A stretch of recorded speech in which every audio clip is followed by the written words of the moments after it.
Hello again. In this video we are going to start animating the character. Let's begin with the arms. So first of all I'm going to move this over here, the current time indicator, and I'm going to move it all the way to the absolute left of the timeline. Then I'm going to take this bar, which is the time navigator, so not this bar but this other one at the top, and I'm going to take this end until this black arrow appears, and I'm going to click and drag all the way to the left. And what I just did is to zoom in on the timeline, because this animation will be roughly 1 second long. It will be about 40 frames. So I want to zoom in and display from 0 to 40 here on the timeline, so we can work more comfortably. So remember that by clicking and dragging on this time navigator bar, you can zoom in and zoom out on the timeline. Now I'm going to select the layer for the left arm, and I'm going to press R on the keyboard to display the rotation. And I'll do the same thing for the right arm. Press R and the rotation property will appear. Of course, you can also do it by clicking. You can unfold all these options until you reach the rotation, but it's a good idea and almost necessary to work with shortcuts. So let me try with another layer. If I press R once, rotation will appear, and if I press R again, I will hide it. Some other useful shortcuts are P for position, T for opacity, and S for scale. And if you wanted to have more than one, let's say scale and rotation, press S first, then hold Shift and press R, and you will display both of them.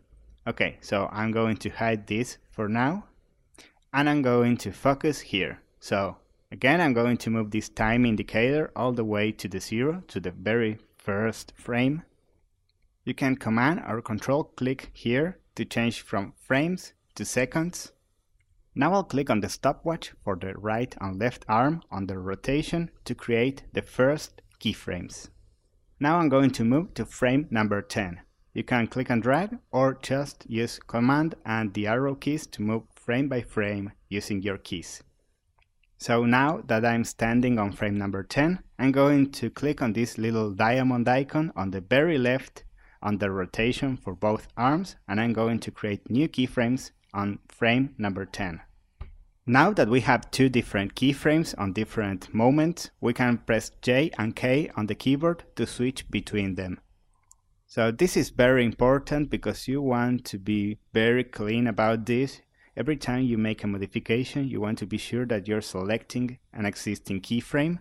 So be sure that the keyframe is colored. This means that it's actually selected. So here I'm going to type a number for the rotation, which will be -100. And now the arm is raised. Now I'm going to highlight the keyframe on the left arm, and I'm going to type +100. So there we go. Of course, this time I perform this animation by entering numbers, but you can do it just by clicking and dragging. Let me show you an example of how I would do this. So let's say I want to create another movement on frame number 20, so I can stand there by using the time navigator slider, and I just take the rotation tool and click and drag and move the arm around. And this has created a keyframe for me. So that's another way of doing it, but I prefer using numbers to be more clear and more precise with my animations. So going back, we have this movement here, but this is looking a bit stiff at the moment, so I want to bend the arms a little bit. So I am going to take this, contract it, and expand it again. And I'm going to unfold Contents, Group, and finally Path. And I'm going to click the stopwatch under Path to create a keyframe here. Then I'll move to frame number 10, and I'm going to create a second keyframe. Now I'm going to zoom in a little bit using the mouse wheel. So I'm going to take the pen tool, and as you can see under Adobe After Effects, it works a bit differently. You can use the pen tool to move an anchor point. On Adobe Illustrator we use the white arrow to do so, but we don't have it here. We just use the pen tool. So be sure to have that in mind. So I'm going to undo. So I'm going to click and hold where the pen tool is and select this one, which is the Convert Vertex tool. So once we have this little arrow, which looks like a V, we can click and drag on any anchor point and it will create a curve. So I'm going to do exactly so, as you are seeing right now. I'm clicking and dragging to create a curve. Now I'm going to press and hold Ctrl on the keyboard so this black arrow appears, and I'm going to reposition this anchor point. I can even modify the handle by using this black arrow. As you can see, I'm fine-tuning this shape. So here you can preview the animation. The arm is rotating, but it's also bending a little bit, which is what I wanted. So we're all done with this arm. I'm going to do the same with the other one. So I'm going to contract and expand again. So I'm going to unfold group, path, and once I have that, I'm going to go back to frame number 0, click on the stopwatch to create a keyframe, move to frame number 10, and click on this diamond shape to create another one. And again, I'm going to give this line a little curve.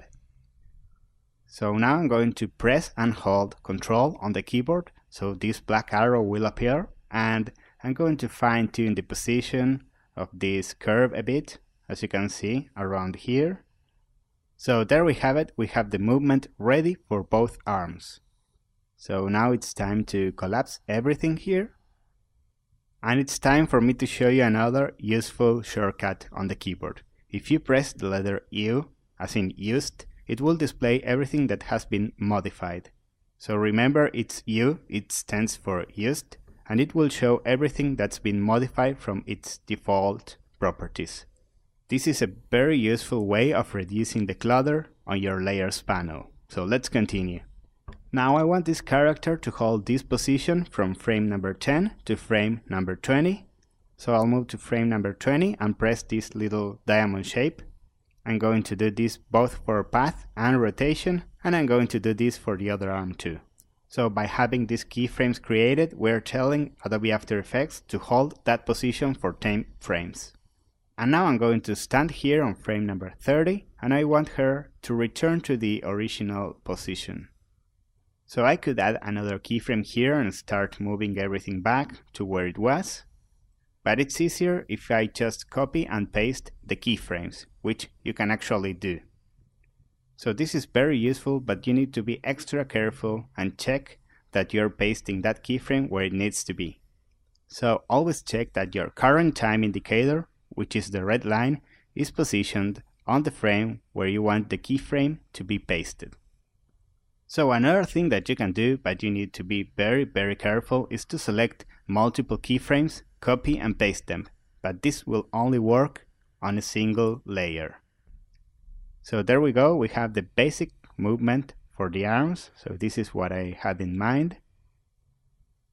And we also want to hold this pose. So this is not entirely necessary, but you can also create keyframes on frame number 40. Okay, so I'm going to stand on frame number 40 here on the timeline, and I'm going to hit N on the keyboard, the letter N, and the work area bar will shorten, indicating that the animation ends on frame number 40. So it starts on 0 and ends on 40.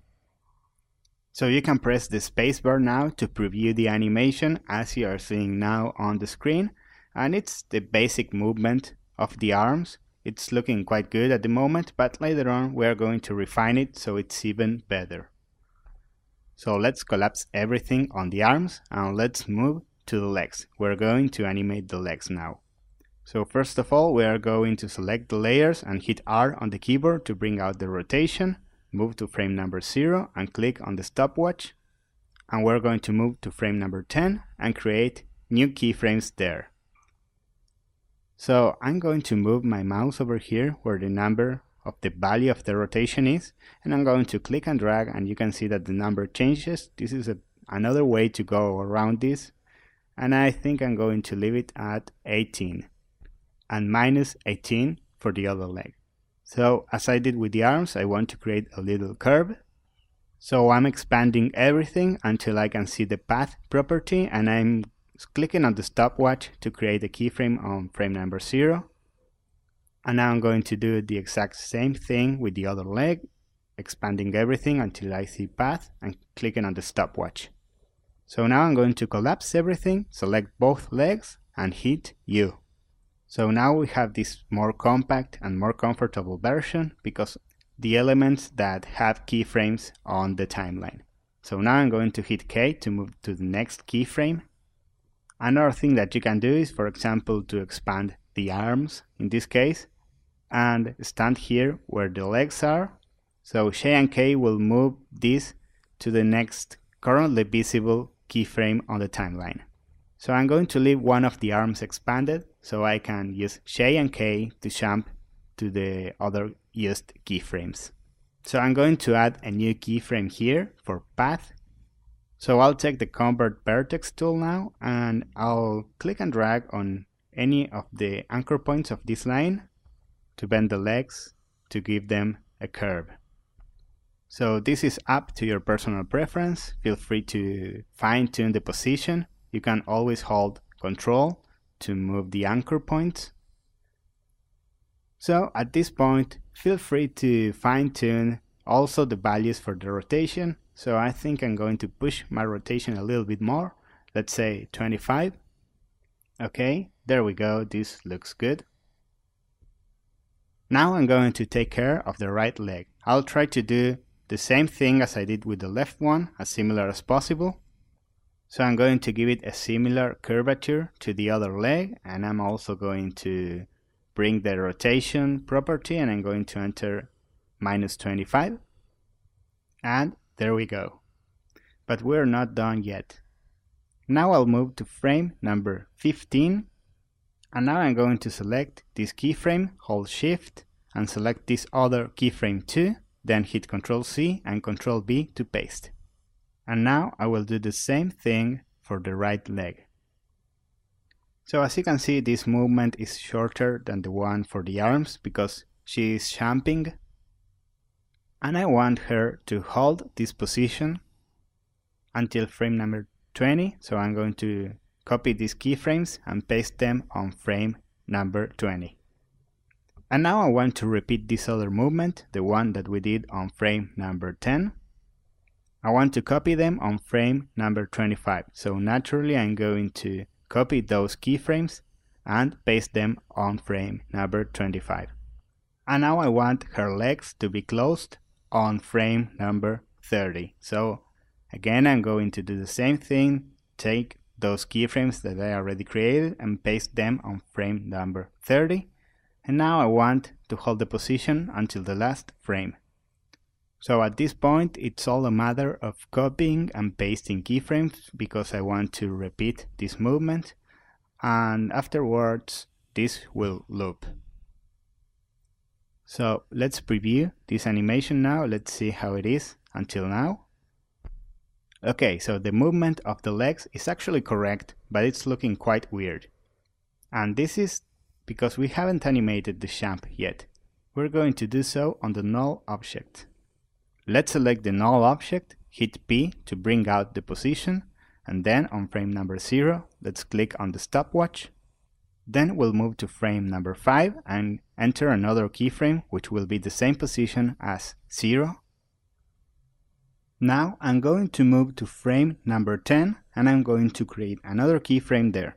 And here I will want to modify the position, this null object. So I'm going to do so by selecting the black arrow and moving it.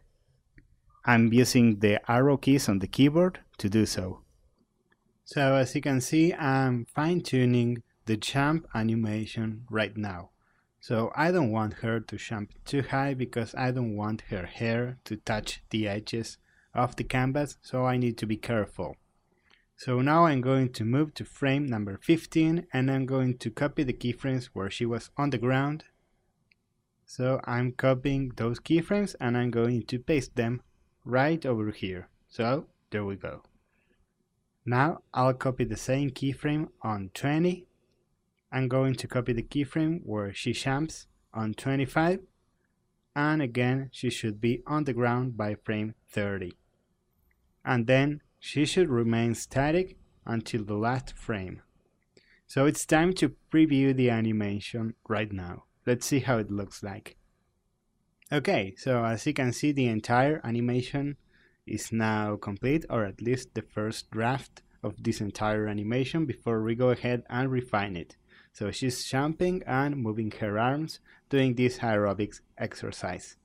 So this is all for now. On the next video we'll take care of refining this animation.